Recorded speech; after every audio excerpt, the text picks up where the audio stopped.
പുനലൂർ അച്ചൻകോവിൽ പാതയിൽ ഒരു കാട്ടാന ഭീതി പരത്തി. KSRTC ബസിന് നേരെയും ആന പാഞ്ഞെടുത്തു. ഏറെ നേരത്തെ അധ്വാനത്തിന് ശേഷമാണ് കാട്ടാന ഈ സ്ഥലത്ത് നിന്നും പിൻവാങ്ങിയത്. കാട്ടാന വരുന്ന വരവ് കണ്ടില്ലേ? കാര്യം പുനലൂർ അച്ചൻകോവിൽ റോഡിലാണ് കാട്ടാന നിൽക്കുന്നത്. ഇവിടെ 9 മണി സർവീസ് പോകുമായിരുന്നു. പോയി ഈ തുറ വളയം ഒരു കാവ് കഴിഞ്ഞ് മുന്നോട്ട് പോയപ്പോഴത്തേന് ആന റോഡിൽ കൂടെ നടക്കൂടെ വരുന്നു. നമ്മൾ കുറച്ചു നേരം റിവേഴ്സ് എടുത്ത് മാറ്റി സൈഡിലേക്ക് നിർത്തി. എന്നിട്ട് ആന മുന്നോട്ട് പോകുന്നുണ്ട്. രാത്രി പെട്ടെന്നൊരു പായകം പാഞ്ഞു. പക്ഷെ പായത്തിന് തൊട്ട് മുന്നേ വരെ ഇവിടം വരെ ഒന്ന് കൊമ്പ് ഗ്ലാസ്സിലൊക്കെ കൊമ്പ് അടുപ്പിച്ച് നിന്നു. പിന്നെ വണ്ടിക്കകത്തിരുന്ന ആളുകൾ ബഹളം ഉണ്ടാക്കി എന്നൊക്കെ ആക്കിയപ്പോഴത്തേന് ആന സൈഡിൽ കൂടെ പിന്നെ കുറച്ചു നേരം മാറി നിന്നിട്ട് പിന്നെ സൈഡിൽ കൂടെ പോവുകയാണ്. എന്റെ തൊട്ടുപുറേ 2-3 ഫാമിലിയൊക്കെ ബൈക്കിനകത്ത് വരുന്നുണ്ടായിരുന്നു. അവർ ഇതിനെ മാറി ബാക്കി നിൽക്കുമായിരുന്നു. അവരെ പറഞ്ഞത് പിന്നെ ഈ ആന കോടമല തൊട്ട് റോഡിന്റെ സെന്റർ പിടിച്ച് നടന്നു വരിക. വേറെ എങ്ങോട്ട് പോകുന്നില്ല. പിന്നെ അത് കഴിഞ്ഞ് അങ്ങോട്ട് പോയത് എങ്ങോട്ട് എവിടെ വരെ പോയെന്ന് അറിയത്തില്ല.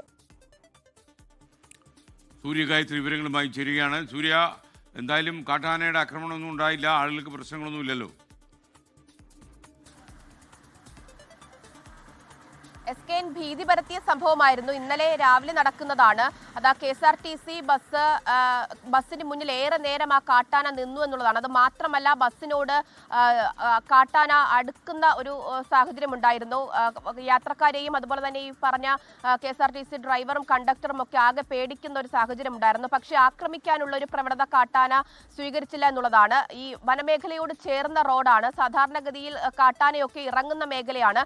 പക്ഷേ ഇതുവരെയും അങ്ങനെ പോകുന്ന ആളുകളെയോ വാഹനങ്ങളെയോ ആക്രമിക്കുന്ന ഒരു രീതി കണ്ടിട്ടില്ല എന്നുള്ളതാണ്. ഇന്നലെ നടന്ന സംഭവത്തിലും അത്തരത്തിലുള്ള ആക്രമണ പ്രവണത ഒന്നും കാട്ടാന സ്വീകരിച്ചില്ല. പക്ഷേ ഏറെ പ്രയാസപ്പെട്ട് ആണ് വാഹനം മുന്നോട്ടെടുക്കാൻ കഴിഞ്ഞത് എന്നുള്ളതാണ്. കാരണം എത്ര ശ്രമിച്ചിട്ടും ആന പോകാത്തൊരു സാഹചര്യം ഉണ്ടായിരുന്നു. കൂടാതെ ഈ ബസിന്റെ അടുത്തേക്ക് ആന വരുന്ന ഒരു സാഹചര്യം ഉണ്ടായിരുന്നു. പക്ഷേ വാഹനത്തിലുള്ളവരെ ആക്രമിക്കാനോ വാഹനം മറിച്ചിടാനോ ഒന്നും ശ്രമം നടത്തിയില്ല എന്നുള്ളതാണ് ആശ്വാസകരമായിട്ടുള്ള കാര്യം. സാധാരണഗതി കാട്ടാനയൊക്കെ ഇറങ്ങുന്ന മേഖല തന്നെയാണ്. ഇതുവരെയും അത്തരത്തിലുള്ള ആക്രമണ സ്വഭാവം ഒന്നും ഇറങ്ങുന്ന കാട്ടാനകൾ പ്രകടിപ്പിച്ചിട്ടില്ല എന്നുള്ളതാണ് ആ വഴി യാത്ര ചെയ്യുന്ന സഞ്ചാരികളടക്കം പറഞ്ഞിട്ടുള്ളത്.